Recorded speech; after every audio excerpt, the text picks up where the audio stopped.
Alleluia, Alleluia, Alleluia,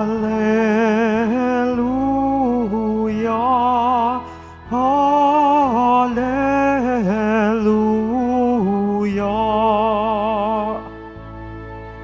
Sa kababaan ng loob, dinggin ang salita ng Diyos upang kayo ay matubos. Alleluia,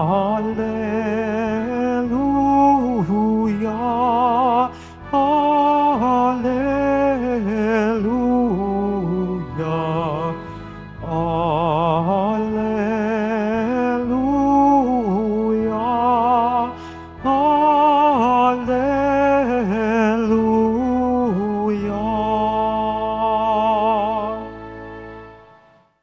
Sumainyo ang Panginoon.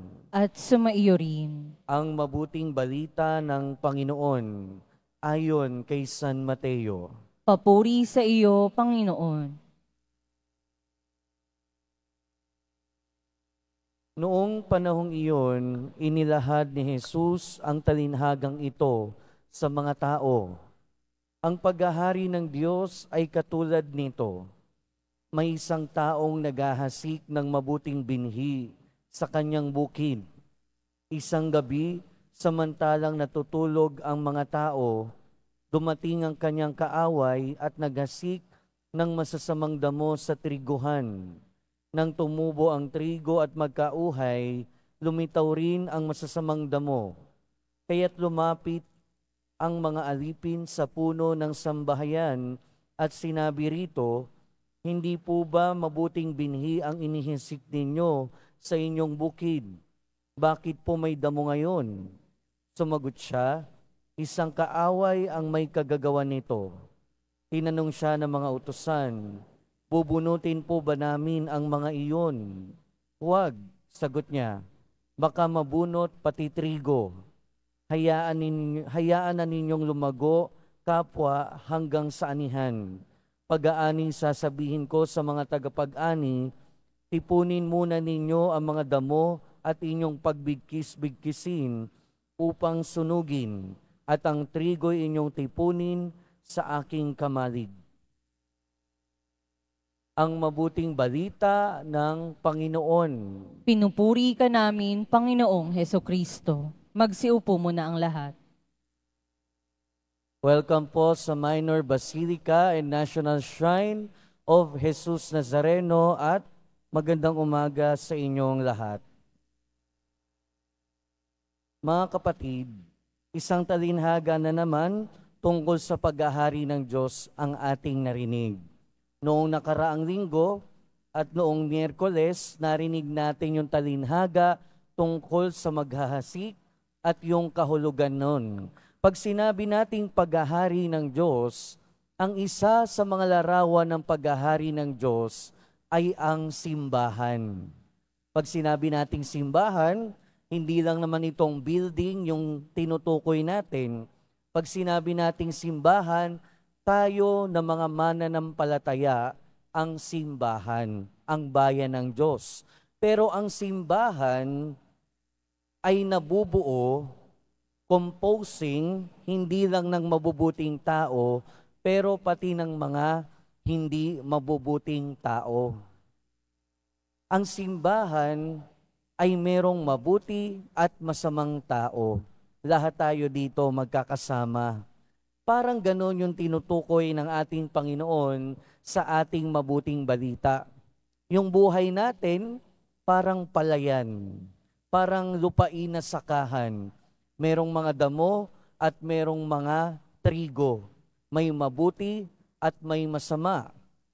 Kapag tinitignan natin, kung pag-aaralan natin yung konteksto ng mabuting balita, noong panahon na kasi na yun, yung trigo at yung masamang damo na sinasabi, magkamukha yan. magkatulad yung itsura niyan. Malalaman mo lang na magkaiba yan kung medyo lumaki ng konti. At pag namunga yan, parehong-pareho din. Kung hindi mo titignan ng mabuti, hindi mo malalaman na hindi pala trigo yun. At yung mga masamang damo, yung darnel na tinatawag, yung tinutukoy dito sa mabuting balita, medyo nakalalason yan. Kaya kapag ka nahalo yan sa trigo, pag di talaga tinanggal, pagdating ng anihan, pwedeng makasama sa iyo. Sa ating unang pagbasa, narinig natin kung papaanong nagagalit yung Diyos doon sa mga tao na nagpupunta sa templo, ibig sabihin sa simbahan, pero nagkukunwaring mabuti. Ibig sabihin, kung i-relate natin yan sa Ebanghelyo, mukha silang mga trigo, pero ang totoo, sila ay masamang damo.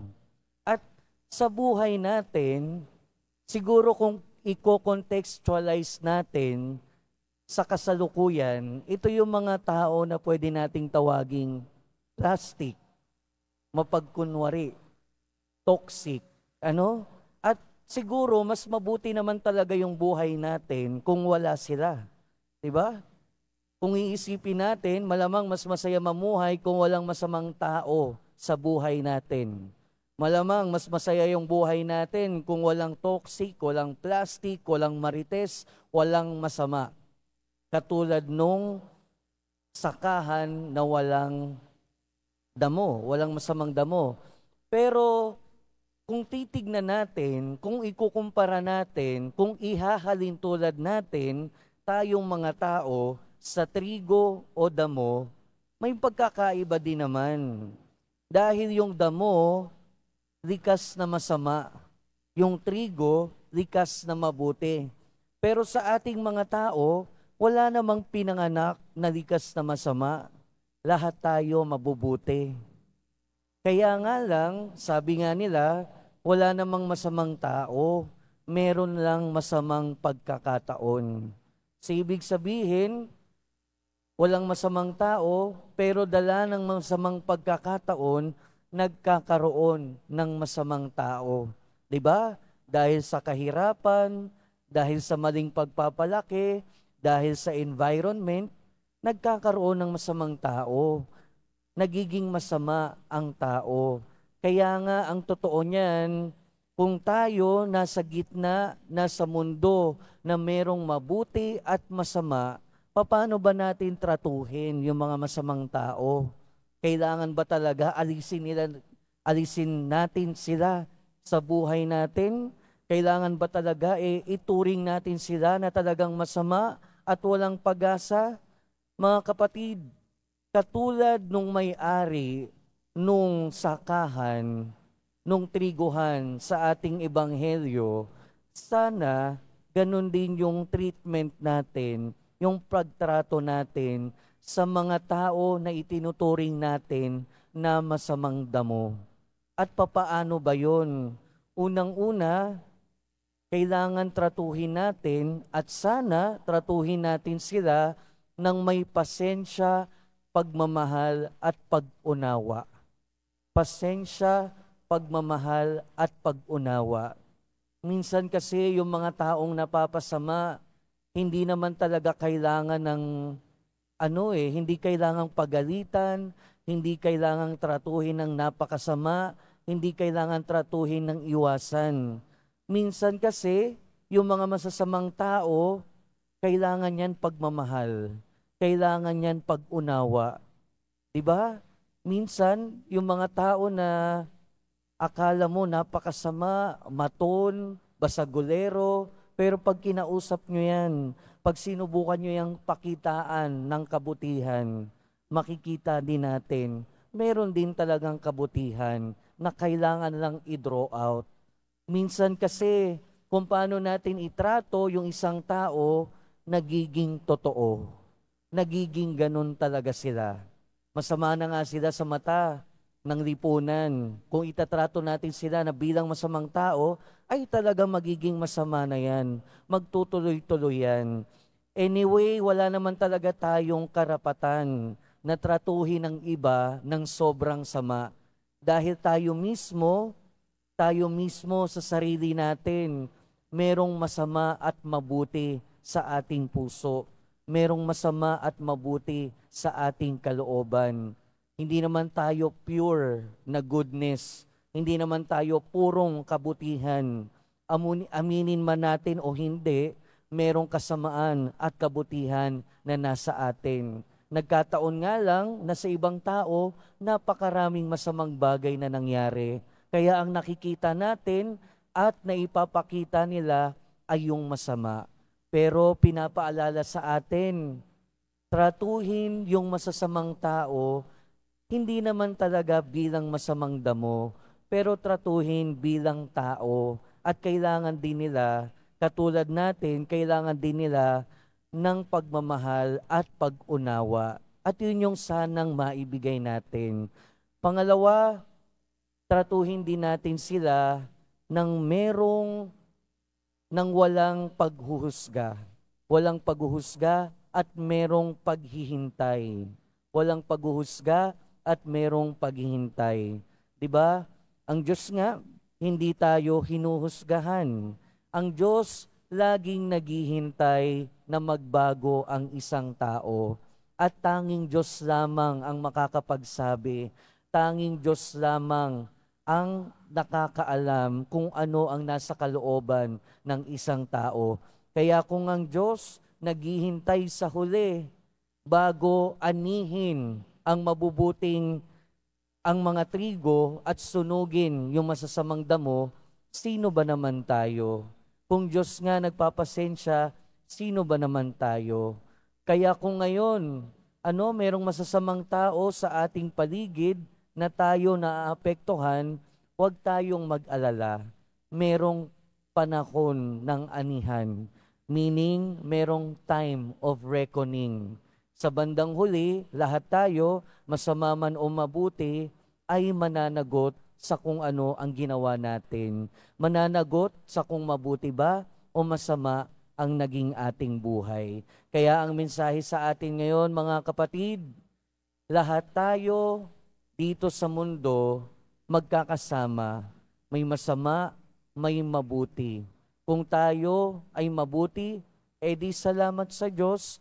Kung merong masamang tao sa paligid natin, magpasensya, mag-unawa. Dahil sa huli, Diyos lang ang nakakaalam ng puso ng bawat tao. Diyos lang ang nakakaalam at siya ay naghihintay ng pagbabago ng taong makasalanan. Dahil at the end of the day, yun naman yung pinaka-purpose ng Diyos kung bakit hindi nawawala yung masama. Naghihintay siya na magsisi ang makasalanan.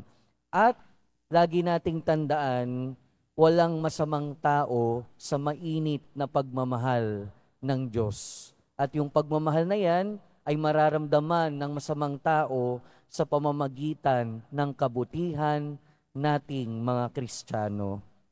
Amen.